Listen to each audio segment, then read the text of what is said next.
हमने तो अपने आप को कमजोर किया, और इतना कमजोर किया, इतना कमजोर किया, जो हमारे भाई कभी हमारे मंदिरों में आना चाहते थे, हमारे राम को पूजना चाहते थे, हमारे कृष्ण को पूजना चाहते थे, आपके कुओं से पानी पीना चाहते थे, आपकी चारपाई पर बैठना चाहते थे, आपके मुंह से अपने लिए भाई शब्द सुनना चाहते थे, आपने उनको अछूत कह करके, उनको शूद्र कह करके अपने से बिल्कुल परे कर दिया, बिल्कुल परे कर दिया। ये तो अपवित्र हैं, ये तो शूद्र हैं, करो इनसे दूर। तेरी इतनी हिम्मत, इतने अत्याचार किए, इतने अत्याचार किए कि उन अत्याचारों के बोझ के नीचे दबे निवेदन कर दूं आप लोगों के मध्य में घृणा के भाव बना बैठे तुम्हारे प्रति, घृणा के भाव बना बैठे तुम्हारे मंदिरों के प्रति, घृणा के भाव बैठे तुम्हारे राम के प्रति, घृणा के भाव बना बैठे तुम्हारे कृष्ण के प्रति, और नारा देकर के जय भीम का आगे बढ़ गए।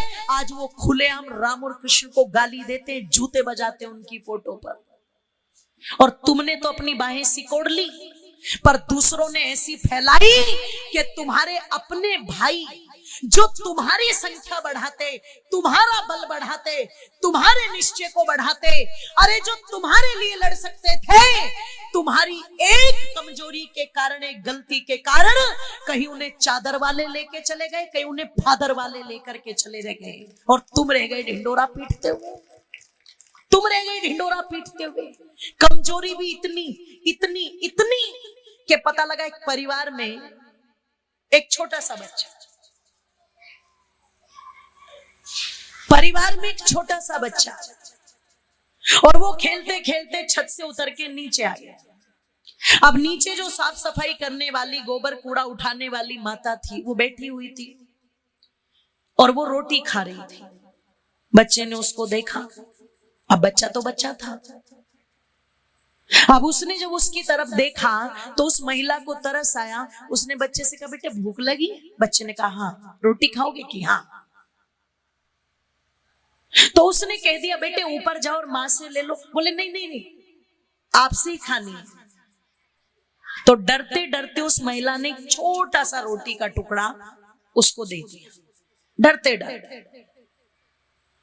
माताओं में थोड़ी हलचल ज्यादा है, उसको थोड़ा सा शांत कर लो, नहीं तो आम यहां से भी गिर पड़ेगा। अभी तो बंदर ही आ रहे हैं, अब की बार वो तुम्हारे ऊपर ही गिर पड़ेगा। आदरणीय बहन जी राशि देकर के सम्मानित कर रही हैं, मैं उनका धन्यवाद करती हूँ, बहुत बहुत धन्यवाद। निवेदन कर रही थी आप लोगों के मध्य में कि उस बच्चे ने वो टुकड़ा खा लिया, ऊपर से उसकी माँ ने देख लिया, और जब माँ ने देख लिया तो नीचे दौड़ी दौड़ी आई, चपाक से बच्चे को एक चाटा लगा दिया। बच्चा रोने लगा और रोते रोते बोला, माँ चाटा क्यों मारा? तो माँ ने क्या कहा, इसके हाथ की रोटी खाई तूने, अब तू भंगी बनेगा, धर्म भ्रष्ट हो गया तेरा, अब तुझे हरिद्वार ले जाना पड़ेगा, तेरी शुद्धि करवानी पड़ेगी। बच्चा रोता रोता कहता, माँ एक ही तो टुकड़ा खाया है। अरे बोले एक खा, आधा खा, धर्म तो भ्रष्ट हो गया, भंगी तो बन गया। तो बच्चा भी पता नहीं पिछले जन्म का कोई ऋषिदानंद जी का भक्त था क्या। बच्चे ने तुरंत उत्तर दिया, माँ एक बात बता, इतने दिन हो गए से हमारे घर की रोटी खाते खाते, जब हमारे घर की रोटी खा करके आज तक ये चौधरण नहीं बनी, तो इसके हाथ का एक टुकड़ा खा के मैं भंगी कैसे बन गया, ये बता। आप विचार करना, चिंतन करना, ऐसी ऐसी चीजों ने हमें कमजोर कर रखा है। ये जो ऊंच नीच का भेदभाव, नीच कौन है? झोपड़ी में रहने वाला नीच नहीं है, गरीबी रेखा से नीचे आने वाला नीच नहीं है। अरे दुर्योधन तो राजाओं के कुल में पैदा हुआ था, पर दुर्योधन के लिए भी सत्यार्थ प्रकाश में महर्षि दयानंद ने क्या लिखा, नीच गोत्र हत्यारा। जिसके विचार निकृष्ट हैं वही नीच है, और जिसके विचार उत्कृष्ट हैं बोलो वही ऊंचा है। महलों में भी अगर निकृष्ट सोच का कोई व्यक्ति रहता है तो उसका वाणी मात्र से भी सम्मान मत करो, और अगर झोपड़ी में भी कोई भला आदमी रहता है, कोई विद्वान व्यक्ति रहता है, तो उसके भी पैर छू करके उसका सम्मान करो। ये हमारा सिद्धांत कहता है, ये हमारा सिद्धांत कहता है। अपने भाइयों को अपने से दूर करने का काम मत करो। ये जो ऊंच नीच का भेदभाव है इसको समाप्त करने की आवश्यकता है। ये जो बिरादरीवाद का भेदभाव है इसको जोर से बोलो समाप्त करने की आवश्यकता है। अच्छा आज भी है कि नहीं है, बोलो है जी, आज भी है ना। अच्छा तोड़ने का काम करता है ये जातिवाद या जोड़ने का काम करता है? ये तोड़ने का काम करता है, ये तोड़ने का काम करता है। आपके भाईचारे को समाप्त कर दिया इस बिरादरीवाद ने, ध्यान रखना।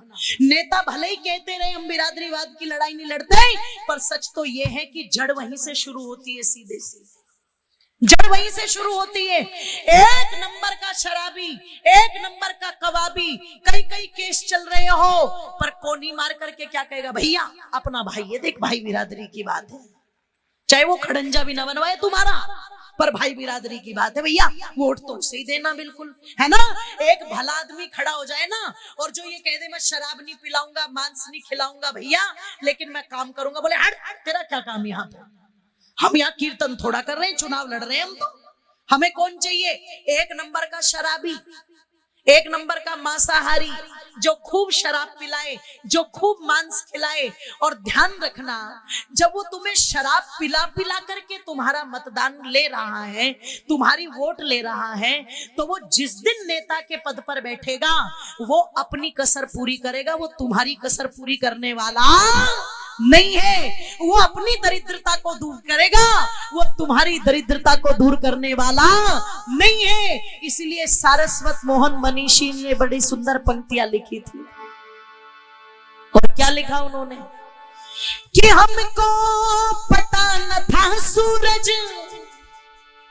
बचकानी भाषा बोलेगा, के सिंहासन पंडो जैसी बिरयानी भाषा बोलेगा, और मौसम अपना होकर भी बेगानी भाषा बोलेगा, कि जाने किस दिन, अरे जाने किस दिन, कि जाने किस दिन लाल किला मर्दानी भाषा बोलेगा, जाने किस दिन लाल किला मर्दानी भाषा बोलेगा।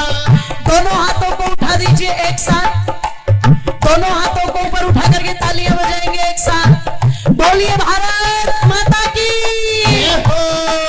अरे जाने किस दिन लाल किला मर्दानी भाषा बोलेगा, जाने किस दिन लाल किला मर्दानी भाषा बोलेगा, मर्दानी भाषा बोलेगा, मर्दानी भाषा बोलेगा, जाने किस दिन, जाने किस दिन, जाने किस दिन लाल किला मर्दानी भाषा बोलेगा, जाने किस दिन लाल किला मर्दानी भाषा बोलेगा, जाने किस दिन लाल किला मर्दानी भाषा बोलेगा, जाने किस दिन लाल किला मर्दानी भाषा बोलेगा।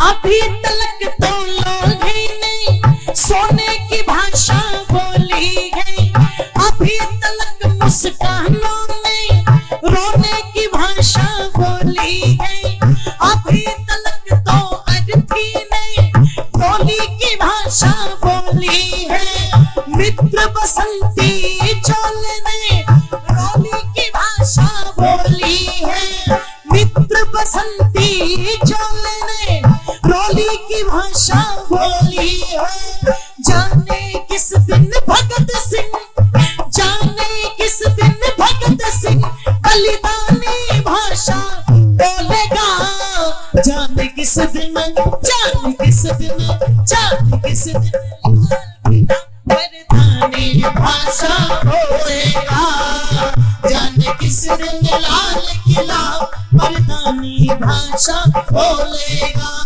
मर्दानी भाषा बोलेगा, मर्दानी भाषा बोलेगा, किस दिन, जाने किस दिन, जाने किस दिन लाल किला मर्दानी भाषा बोलेगा, जाने किस दिन लाल किला मर्दानी भाषा बोलेगा, जाने किस दिन लाल किला मर्दानी भाषा बोलेगा, जाने किस दिन लाल किला मर्दानी भाषा बोलेगा।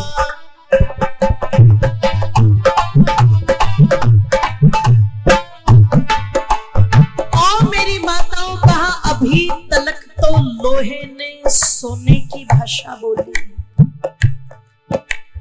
पिसता रहा ये देश, मिटता रहा ये देश। निवेदन कर दूं आप लोगों के मध्य में, बहुत गाए कुछ बात है कि हस्ती मिटती नहीं हमारी और सदियों रहा है दुश्मन। बोलो कौन कहता है हस्ती नहीं मिटती? मिट तो गई, अफगानिस्तान तक थी तुम्हारी जड़ें, मिट तो गई वहां से, हैं? ये पूरा नेपाल तुम्हारा था, ये बांग्लादेश तुम्हारा था, ये पाकिस्तान तुम्हारा था, मिट तो रही है, मिट तो रही है ये हस्ती। विचार करना, चिंतन करना, ये तो जो बचा कुचा था इसको बचाने में कुछ लोग लग गए इसलिए बच गया, नहीं तो मिट तो ये भी जाता। क्योंकि गीत तो खूब गाए, दे दी हमें आजादी बिना खड़क बिना ढाल, और साबरमती के संत तूने, साबरमती के संत का कमाल अगर हो जाता तो भारत भारत ही ना रहता। क्योंकि साबरमती के संत ने कमाल किया कि पाकिस्तान बन गया। अगर जिन्ना जैसे लोगों का समर्थन न किया जाता तो किसी माइकेलाल में ताकत नहीं थी जो इस देश को काट करके एक दुश्मन पैदा कर देता। ये साबरमती के संत का ही कमाल था। कश्मीर के अंदर जो आज तक आग धधक रही है वो साबरमती के संत का ही कमाल था। 14 वोट जिस सरदार वल्लभ भाई पटेल को नहीं मिले वो प्रधानमंत्री नहीं बना, पर 2 वोट जिस नेहरू को मिले गाय का मांस खाने वाला वो गद्दार प्रधानमंत्री बनवा दिया। ये साबरमती के संत का ही तो कमाल था। अगर सरदार पटेल भारत के प्रधानमंत्री उस समय बन गए होते तो आज भारत की दशा और दिशा लोगों कुछ और होती। अरे जिसने हैदराबाद निजाम की कनपटी पर बंदूक रख करके हैदराबाद का भारत में विलय करा करके 565 रियासतों को एक जगह बांधा था, वो सरदार पटेल इस भारत माता का सच्चा सपूत था जिसने कमाल किया। साबरमती के संत का तो ये कमाल है कि वारे वाह गांधी तेरी खूब चली आंधी, तू जीवन भर घूमा एक लंगोट में पर अब तक बैठा हुआ है 500 के हरे हरे नोट में। हिम्मत ही नहीं किसी की के हटा दे नोटों से। एक बार मोदी जी ने कैलेंडर से हटा दिया तो बवाल मचा दिया भैया गांधीवादियों ने। ना ना ना गांधी जी नहीं हटेंगे, जैसे और ने तो कुछ किया ही नहीं। तो इन्हें मिर्गी के दौरे पड़े हुए थे क्या सुभाष चंद्र बोस जी को और चंद्रशेखर आजाद को और भगत सिंह को?